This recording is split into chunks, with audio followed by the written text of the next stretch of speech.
સરકાર આ બધા ટેક્સોના પૈસા થઈને તમારા હિત માટે થઈને કેમ બીજાનો ટેક્સ નહીં લીધો? અમારું ટેક્સ તમારા ભગવાનની બની રહેવી જોઈએ. દાવમાં વેલું સંક્રમણમાં ટેક્સ નહીં આપણે બધા પહોંચ્યો પણ આ જે ટેક્સ મૂકેની ગ્રાન્ટ આપે છે સરકારની યોજના સરકારને ગ્રાન્ટ ફળવાય છે આ બિરસા મુંડાની જોક ભણાવવા માટે. તો આ કઈ ખોટું કર્યું ભાઈ? અરે આપણે કઈ ખોટું લાગ્યું ને આવીને હાથ કરાવી દે. હા બરાબર. એટલું ખોટું લાગ્યું કે છોટી કે નાની નીચે પણ ના આવતી નહીં. પણ સરકારની ગ્રાન્ટ વપરાવી નહીં.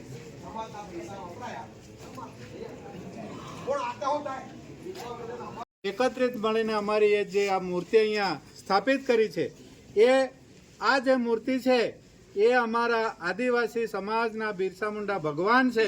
એ મૂર્તિને જો કોઈ રાજકારણથી નડતરરૂપ બનવા માંગતા હોય, સરકાર તરફથી નડતરરૂપ બનવા માંગતા હોય તો હું મીડિયા વતી કહેવા માંગુ છું એમને કે આ બિરસા મુંડા ભગવાનનું જે મૂર્તિ મૂકી છે એને એક પણ ઇંચ તમારે ખસાવવાની નથી. પ્રશાસનના કર્મચારી આટલો બધો દબદબો ના કરી શકે એ અમે પણ જાણીએ છીએ. છતાંય જો રાજકીય ભાગ ભજવીને અમારી મૂર્તિને કોઈ પણ પ્રકારની ખસાવવાની કોશિશ કરવામાં આવશે તો અમારા આ ભીલ પ્રદેશની જે માંગ અત્યારે ઉઠી છે એ તમામ ભીલ પ્રદેશના આદિવાસી આગેવાનો, યુવાઓ, બહેનો, ભાઈઓ તમામ આવશે અને જે કંઈ પણ અહીં પરિણામ ખરાબ આવશે એનો ભોગ રાજકીય આગેવાનો ભોગવશે. અને મારી એટલી પણ વિનંતી છે સરકારને કે સ્ટેચ્યુ ખરેખર તો તમારે મૂકવાનું હતું, સરકારે મૂકવાનું હતું અને તમને ગ્રાન્ટ આપવામાં આવે છે એની જગ્યાએ તમે ગ્રાન્ટો ખાઈ જાઓ છો. માર્ગ મકાનવાળા મોટો ભ્રષ્ટાચાર કરીને બેઠા હોય છે અને અમે 3 ફૂટની જગ્યામાં અમારો બિરસા મુંડા ભગવાનની મૂર્તિ મૂકી એમાં તમને જો ચૂકતું હોય તો ખરેખર તમે એક લડત અમારી સામે આવી જવો તો તમને ખબર પડે કે આદિવાસી શું છે. આ દેશનો મૂળ માલિક છે, એની જમીન છે અને તમે તો બહારથી વિદેશથી આવેલા માણસો છો તો આટલો બધો તમારે અહીંયા હક જમાવવાની જરૂર નથી. તો આવતા સમયમાં અમારે લડત ના લડવા પડે એ માટે તમે સતર્ક થઈને આ નોટિસને પાછી લેજો એવી મારી માંગણી છે.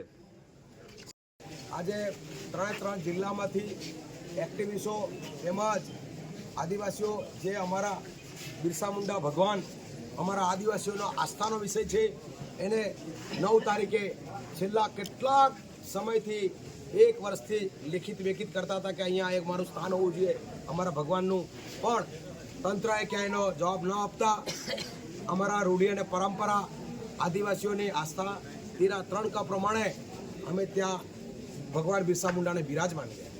ત્યાર પછી ત્યાં જે પણ તંત્ર અથવા કે જે લોકો હશે એ લોકોએ ત્યાં નોટિસ ચોંટાડી છે કે આટલા 48 કલાક પછી અહીંયાથી આ ખસાવી લેવાની વાત છે. એવી વાત સાંભળીને અમે 3 જિલ્લાના વ્યક્તિઓ હાજર છે અહીંયા. જો અમારી આસ્થા પર ઠેસ પહોંચ્યો, આદિવાસીઓની આસ્થા પર, અમારા ભગવાન બિરસા મુંડા છે, જેમ કૃષ્ણ ભગવાન, જેમ રામ છે એ જ પ્રકાર અમારા બિરસા મુંડા છે. જો અમારી આસ્થા સાથે ખેલવાડ ના કરતા અમે કોણ ખેલવાડ કરે છે? આજે અહીંયા જે નોટિસ ચોંટાડી છે માર્ગ અને મકાન વિભાગ, એ તો કર્મચારી છે, એમને પણ કંઈક સિસ્ટમે કોઈ જવાબદારી દીધી છે. અમે એના વિશેષ પ્રકારે જે તે ડિપાર્ટમેન્ટને તમે પૂછી લેજો, પણ અહીંયા કોઈ પણ આસ્થાને ઠેસ ના પહોંચાડે. અમે શાંતિથી જીવો અને જીવવા દો એવી આદિવાસી પ્રકૃતિ વાળથી છીએ અને અમે શાંતિભાઈ રહેવા માંગીએ છીએ, પણ અમારા બાપ અમારા ભગવાનને કોઈ ખલેલ ના પહોંચાડે. 1 ઇંચ પણ મૂર્તિ ત્યાંથી ખસવી જોઈએ નહીં તો પૂરા આદિવાસી બેલ્ટમાંથી આદિવાસી આવશે. અને આજ અમે સરકાર પ્રતિનિધિઓને જે પણ પાર્ટીઓના વ્યક્તિઓ છે તમે તમારા પાર્ટી સાટી છોડી આદિવાસી આપણો આસ્થા વિષય છે આવી જાઓ અને આને મદદ કરો અને સુરક્ષા કરો. એવા ઘણા બાકી છે કામો, તો આપણે મળીને કરીએ. જય આદિવાસી, જય ભારત. પ્રશાસન જે તમે આવેદનપત્ર આપ્યું એ પ્રમાણે નહીં કરે તો આવતા સમયમાં તમારી શું છે? હા, પ્રશાસન જે પ્રમાણે કીધું છે, આવડે તો મામલતદારશ્રી અને પીએસઆઈ સાહેબને બધાએ કીધું છે કે ભાઈ અમે તમારી લાગણી અને વાચા અમે ઉપર પકડશું એટલે એમના પણ કંઈક ક્રાઇટેરિયા હમણાં એમની પોતાને કીધું છે, પણ શાસન પ્રશાસન નહીં કરે તો અમે લોકો અમારી ટીમ એની આગળની રણનીતિ તૈયાર કરશું. એટલે કહેવાય કે આગળના મોહિમ અમે આંદોલન પણ કરશું. ગાંધી ચિંધ્ય માગે અને સંવિધાનિક રીતે અમે બધું કરશું અમારી રીતે જે એમને હક અધિકાર આપ્યા છે. અને અમારી ગ્રામસભા રૂઢિ અને પરંપરાથી ગ્રામસભા મળી છે, એમાં નક્કી થયું છે કે આટલું પ્રમાણે કરવું અને હવે ફરીથી પણ ગ્રામસભા મળશે, આગળનું રણનીતિ કરીશું. અહીંયા ઉપસ્થિત કેતન દાદા છે, તો શું કહેવા માંગુ છું? આ છેલ્લા કેટલાય વર્ષથી વણઉકલ્યો સવાલ હતો અને બિરસા મુંડાની મૂર્તિને જે પીપેરો ચોકડી પર મૂકવાની હતી એ બાબત ઓલરેડી મામલતદાર સાહેબ શ્રીને અને ધાનપુર પોલીસ અધિકારીને પણ આ બાબતની જાણ કરવામાં આવી હતી કે અમે આ મૂર્તિ મૂકીએ છીએ, પણ એ મૂર્તિ મૂકવાનો જે લેટર આપ્યા પછી પણ એમને ડાયરેક્ટ એમની રીતે મૌખિક કીધું છે કે અમે આને નામંજૂર કરીએ છીએ. લેખિત પુરાવા તરીકે અમને કયા કારણોસર એ હેતુ અમને દર્શાવેલો નહોતો અને એ લગભગ આજે 5-6 મહિના પછી પણ એના માટે અમે કાર્યપાલક એટલે પેટા વિભાગ લીમખેડા માર્ગ વાહન વ્યવહાર ખાતામાં અમે ઓલરેડી રજૂઆત પણ કરેલી હતી, પણ તો છતાંય એમને આ ધ્યાને લીધું નહોતું. અને મૂળ જે વાત છે કે બિરસા મુંડાનો જે ચોક છે એ લગભગ આ 2-3 વર્ષ પહેલાં નક્કી થઈ ગયું હતું, એનું નામકરણ થઈ ગયું હતું અને ત્યાર પછી લગભગ 1 વર્ષ પહેલાં ત્યાં જે 3 રસ્તા છે એની વચ્ચેનો ભાગ છે એ ઓલરેડી અમે કોઈ સરકારની જગ્યાને નુકસાન નથી કર્યું કે કોઈ દબાણ પણ નથી, આ ધાર્મિક દબાણ પણ નથી. જે ઓલરેડી પેટા વિભાગ લીમખેડાએ લેટર મોકલ્યો છે એ કોઈ દબાણ નથી. ધાર્મિક દબાણ બિરસા મુંડા ભારતના ક્રાંતિકારી છે, યુવા ક્રાંતિકારી છે, એને ધાર્મિક દબાણ શબ્દનો ઉલ્લેખ ના કરો. આ સરકારને પણ અમે કહેવા માંગીએ છીએ. અને એ ત્રણ રસ્તાની જે જગ્યા છે એ જગ્યાની અંદર પડતર પડેલી જગ્યાની અંદર 1 વર્ષ પહેલા સ્તંભ બનાવવામાં આવ્યો હતો, ત્યારે પણ આ દબાણનો હેતુ નહોતો કે દબાણનો મુદ્દો નહોતો. જે દિવસે બિરસા મુંડાનું સ્ટેચ્યુ ત્યાં બન્યું એ દિવસથી જ સરકારને કેમ દબાણ લાગ્યું અને એમાં કયા રાજકીય તત્વો આવું દબાણ કરી રહ્યા છે કે સરકારી માણસોને પણ એનું દબાણ આવે છે? આ એક ખરેખર વિચારવા જેવો મુદ્દો છે. શું આદિવાસીને એક હાંસિયામાં ધકેલવાનું આ એક ષડયંત્ર થઈ રહ્યું છે? શું આદિવાસીના જે ક્રાંતિકારીઓ છે એમને અત્યાર સુધીના ઇતિહાસ દબાવવામાં આવ્યો છે? અત્યારે આદિવાસી સમાજ જાગી ગયો છે અને બિરસા મુંડાની મૂર્તિને ત્યાં મૂકીને આદિવાસીઓનો ઇતિહાસને ઉજાગર કરવાનો પ્રયત્ન કરી રહ્યું છે. ત્યારે આ શું તંત્ર કઈ રીતનું રાજકીય તંત્રના દબાણ હેઠળ આવે છે કે સરકારી દબાણ હેઠળ આવે છે કે જેથી આ બિરસા મુંડાની મૂર્તિને ક્યાંક ખલેલ પહોંચાડવાનો પ્રયત્ન કરી રહ્યા છે? એટલે આજે આદિવાસી સમાજ ત્રણ જિલ્લાના લોકો અહીં આવીને મામલતદાર સાહેબ નથી, એના લીધે આ બરાબર. એટલે 5000 મેગાવોટ કેપેસિટી ધરાવતું એમાં 1200 પછીની એનર્જી વેસ્ટેજ થાય તો એ મુદ્દો જ્યારે કેવડિયાની અંદર તમામ એડિશનલ કલેક્ટરની મીટિંગની અંદર મૂકવામાં આવ્યો ત્યારે એમને સબવે ઊભા કર્યા. હવે સબવે ઊભા કર્યા એટલે કેવડિયાથી ભરૂચ તરફ જવા માટેનો હવે ત્યાં શેરડીના ખેતરો થાય છે ભાઈ, ત્યાં પાણીની જરૂર નથી, બરાબર છે. બીજી સબવે લાઈનો ઊભી કરવા માંગે છે પણ એ પાછું કચ્છને પાછું પાણી વધારે મળે એના માટે સબવે ઇલેક્ટ્રિસિટી પાવરનો ઉપયોગ કરવા માંગે છે. પણ 5000 માંથી 1200 અને બાદ કર્યા પછી 3000 મેગાવોટ કેપેસિટી વાળું જો એનર્જી સબ પ્લાન્ટ તરીકે જો પંપ મૂકવામાં આવે તો દાહોદ જિલ્લાને પાણી મફત મળી શકે છે. ભલે આપણા નાના ખેતરો છે પણ જો પાણી 3 ઋતુની અંદર મળે. અત્યારે આપણે ફક્ત ને ફક્ત ઉનાળુ પાક વાળા છીએ ભાઈ, રવિ પાક થી વંચિત છીએ. જો એટલે ચોમાસુ પાક લેવા વાળા છીએ. ઉનાળામાં તો આપણે કઈ પાકતું નથી. રવિ પાક જેને કોતેડા ભરેલા હોય સહેલું પાણી મળી જાય, એકાદ પાણી મળી જાય, રવિ પાક થઈ જાય છે. એટલે આપણે 3 પાકોથી વંચિત છીએ. અત્યાર સુધીનું પલાયન આપણે રોકવા માટેનો પહેલો મુદ્દો આ એનર્જી જે છે એ વેસ્ટેજ થાય એના કરતા એને દાહોદ જિલ્લાની અંદર મળવી જોઈએ એવું માંગ આપણા સમાજના બુદ્ધિજીવી વર્ગ કરી રહ્યા છે. પણ જે ધરાતલ ઘણા મુદ્દા એવા હોય છે કે જે આપણે વિચારીએ એની પહેલા પૂરા થઈ જતા હોય.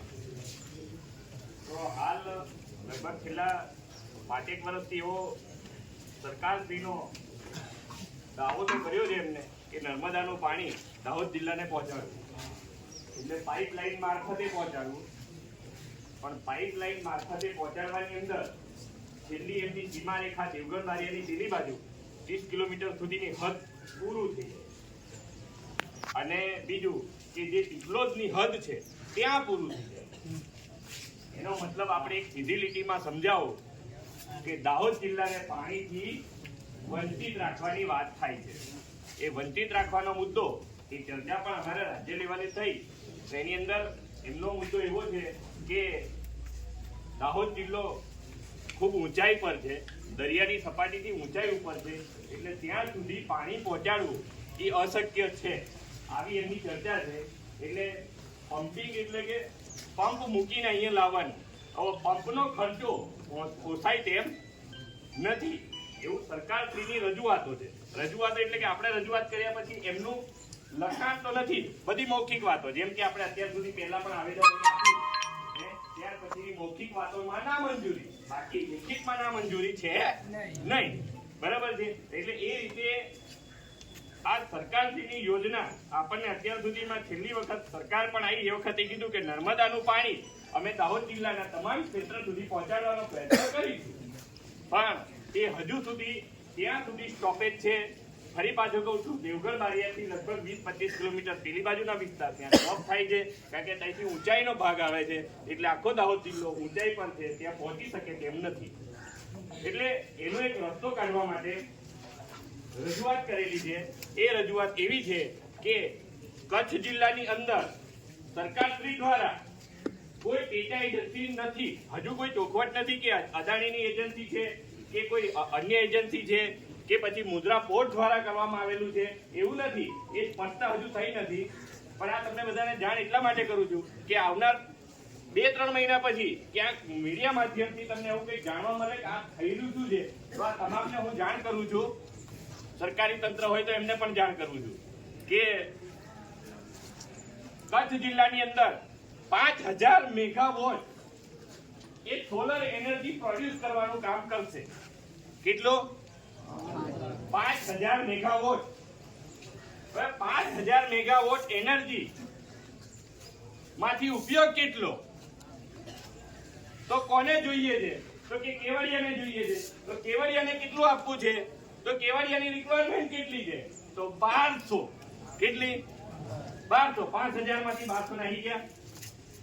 તો બાકીની કઈ ગઈ? એને એટલી વેસ્ટેજ કહેવાય. આપણી ધારણા કરીએ એને શું કહેવાય છે? વેસ્ટેજ કહેવાય. એનર્જી વેસ્ટેજ થાય છે, એના કરતા ઈ એનર્જીને ટ્રાન્સફરની અંદર એટલે પાઇપલાઇન દ્વારા પમ્પિંગની યોજના દ્વારા એને ઇલેક્ટ્રિસિટી પાવર આપી અને મફત સેવા આદિવાસી વિસ્તારને આપવામાં આવે તો દાહોદ જિલ્લાના તમામ વિસ્તારને નર્મદાનું પાણી મફત મળી શકે છે. વાત સમજાય કે અત્યાર સુધીના તમામ નેતાઓએ અધૂરું રાખે છે, કારણ કે એ ભણેલા ગણેલા નથી, અથવા તો જે ભણેલા હોય છે એ પોતાની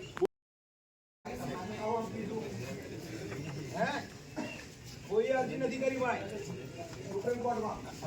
એક્ટનું વર્ગીકરણ કરવું, આર્થિક રીતે વર્ગીકરણ કરવું, બરાબર. વર્ગીકરણ કરવું એટલે શું થાય?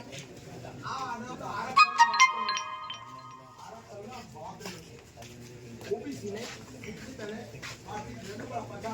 એ માટે છે એનું વર્ગીકરણ કરો ને.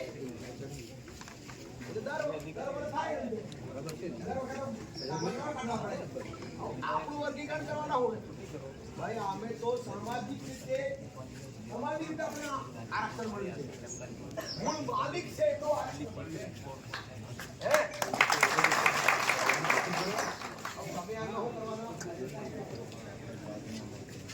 અંદર ભાગ પાડવા આ યોજના પકડાય છે. ધ્યાન રાખજો, કોઈ પણ વ્યક્તિ તમને આવીને કહેશે કે આજે આપણે સમર્થન કરવું જોઈએ, સમર્થન કરવું જોઈએ. સમર્થન મને કોઈને નહીં મૂક્યા. જો ગુજરાત ચાલુ થઈ ગયું કે કોઈ બાકી નહીં રહે, એટલે જિલ્લો નવો પાડવા 1950 આવે એ છે એ. અને આ દેશ આઝાદ થયો એના પહેલા બિરસા મુંડા જે લડત લડી છે એના મૂળ માલિક છે એનો બાકી કોઈ આર્થિક આરક્ષણની વાત નહીં કરવાની. પછી મેં પૂછ્યું કે તમે આર્થિક આરક્ષણ ચુકાદો કેવી રીતે આવ્યો? એવા 9 ઓગસ્ટ તમે રમતા હતા ને, બધા રમતા હતા ને. હું અમદાવાદ પહોંચ્યો, જસ્ટિસ સુપ્રીમ કોર્ટના જસ્ટિસ જજ અને પાછળ વાળા ઘડી ટાટા ઇમ્પોર્ટેડ વાત ચાલી રહી. બાલકૃષ્ણ આવ્યા હતા. શાહીબાગની અંદર વિશેષ હતી